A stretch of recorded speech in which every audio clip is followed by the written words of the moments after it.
Eelmisel aastal oli kaitse-eelarve kokku 1,5 miljardit eurot. Selles kolmandik ehk pool miljardit kulutati Eestis. Peamiselt ehitus ja investeeringud, aga ka kaitsevarustus ning toitlustuseni välja. Kokku said kaitsekuludest raha 2600 firmat ja seega ka nende töötajat. Kahjuks meenub kaitseväe rahadest rääkides vähemalt praegu äsjane Riigikontrolli audit, et rahade ja varade arvestusega on kaitseväes asjad korrast ära. Nii nagu me Riigikontrollile lubasime, me kõik üksikud tähelepanekud oleme pannud tegevuskavasse, oleme jõudnud üsna kaugele ka inventuuri läbiviimisega, mis puudutab siis ettemakseid, kus oli siis ühe Himarsi tehingu puhul teatavasti ühe ettemaksega probleeme. Sain just täna hommikul siseaudiitoritelt ülevaate, et need lepingud, mille nad on üle vaadanud, seal on ettemaksetega kõik hästi, vastavalt lepingutele.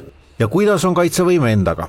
Kuidas on lood meie esimese kaitseliiniga ehk Balti kaitsevööndiga, kus äsjase TV3 saate laser uurimise teatel on natuke kraavi, mõned aiad, paberil punkrid ja laoplatsil draakoni hambad?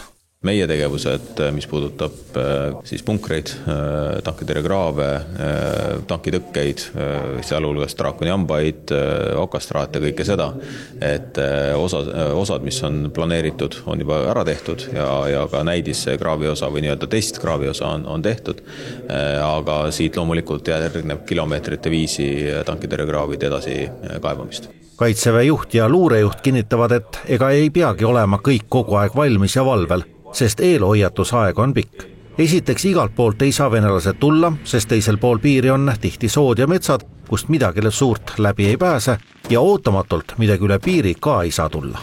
Kaitsevööndid planeeritakse, sinna ladustatakse ette vajalikku materjali ja selles suunas tegevus käib.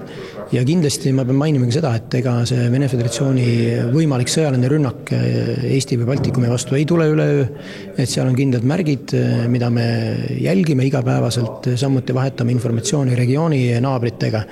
Nii et sellist äkkrünnakut Vene Föderatsioonilt täna oodata ei ole.